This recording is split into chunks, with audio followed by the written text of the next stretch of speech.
Proverbe 3, verset 13.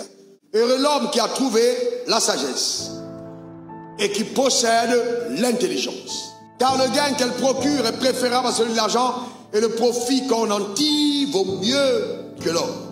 Elle est plus précieuse que les perles, elle a plus de valeur que les objets de prix. Dans sa droite est une longue vie, dans sa gauche, la richesse et la gloire. Ses voies sont des voies agréables et tous ses sentiers sont paisibles. Elle est un arbre de vie pour ceux qui la saisissent et ceux qui la possèdent sont heureux. C'est par la sagesse que l'Éternel a fondé la terre. C'est par l'intelligence qu'il a affermi les cieux. Car par sa science que les abîmes se sont ouverts, que les nuages distillent la rosée. Voyez-vous, la sagesse est vraiment importante, vraiment fondamentale. Que chacun d'entre nous, nous épousons vraiment la sagesse. La première chose que la sagesse t'enseigne, c'est de vivre par la foi. C'est-à-dire de savoir faire confiance en la vérité. La sagesse t'enseigne que faire confiance à la vérité, c'est le chemin, le meilleur chemin pour l'éternité. Et c'est ça, vivre par la foi. La sagesse t'enseigne de faire confiance à la parole de Dieu. Alors, beaucoup de personnes mettent de côté la sagesse divine et veulent coopérer avec leur propre intelligence. Frères et sœurs, écoutez-moi bien, vous n'allez pas loin avec ça. Vous voulez jouir la faveur de Dieu, je n'ai pas dit la percée. La percée, c'est une fois, la faveur, elle est continuelle. Que la faveur continue sur ton partage. Ta manière de dire Amen m'embête. Et à cause de cela, tu dois faire quoi? Tu dois coopérer avec les principes. Croire en Dieu. D'abord, croire en ses promesses. Maintenant, laisse-moi te montrer quelque chose que souvent beaucoup de personnes ne voient pas. Vous ne pouvez jamais vivre par la foi sans coopérer avec les principes de Dieu. C'est parce que vous croyez en Dieu que vous obéissez à ces principes. Un des principes forts dans la vie, c'est la loi de la réciprocité. Ce que tu aimerais que les gens fassent pour toi, fais-le de même pour eux. Beaucoup de personnes veulent qu'on les fasse du bien, mais très peu de personnes savent faire du bien en retour. Ça ne marche pas comme ça.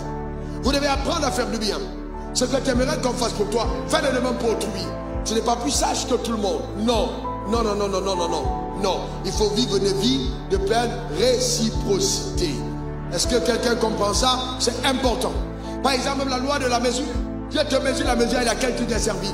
Le tout n'est pas de venir. Et même on a eu des moments où je ne sais pas si encore au comptage il y a ce genre de problème. Des gens qui venaient avec des enveloppes vides devant l'autel. Et je me demande qu'ils se moquent. Est-ce que je suis en train de dire? Parce que nous ne croyons pas en Dieu. Et nous nous limitons sur le fait que les gens nous voient avec l'enveloppe. Alors qu'à l'intérieur de l'enveloppe, nous sommes en train de faire une marmaille devant l'autel. Ça nous rend le compte de comment est-ce que notre destinée peut être amputée à cause de cela. On ne comprend pas les principes de Dieu, on ne coopère pas avec eux. Frères et sœurs, voyez-vous, le choix que nous faisons, les décisions que nous prenons, sur quoi c'est ancré? Si on marche par la foi, alors ce que la Bible dit, c'est ce qu'on fait. Et la Bible n'a pas demandé de faire ce qu'on fait car ça nous rend heureux. La Bible demande de faire ce qu'on a à faire, même quand ça nous rend triste. La Bible dit on doit souffrir pour certaines choses. Donne-moi ton meilleur amen. Dis encore amen. Vous voulez que je vous dise une vérité, frère? Les frères, vous êtes prêts? Parce qu'il y a beaucoup de frères qui sont un peu découragés et disent non, vraiment, je ne comprends pas. Parce que bon, vraiment, j'ai l'intention de laisser ma femme. Frère, mon frère, écoute-moi très bien. Écoute-moi très bien. Est-ce que quelqu'un est prêt pour entendre ce que je vais dire? Écoute-moi très très bien. Sur 10 mariages que vous voyez, 8 hommes vont vous dire si vraiment Dieu m'autorisait librement à laisser ma femme, je pars, il partira. Vous demandez aux femmes, 9 vont vous dire je pars.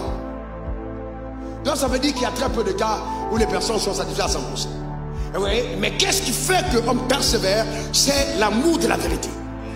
Donc si une décision que tu as prise ne te fait pas souffrir pour Dieu, ah frère, il y a quelque chose qui ne va pas. Frère, je te dis la vérité. Quelqu'un veut venir à moi, qu'il renonce à lui-même, il se charge de sa croix et qu'il me suit. Ah oui, il y a les choses de Dieu, tu feras en pleurant.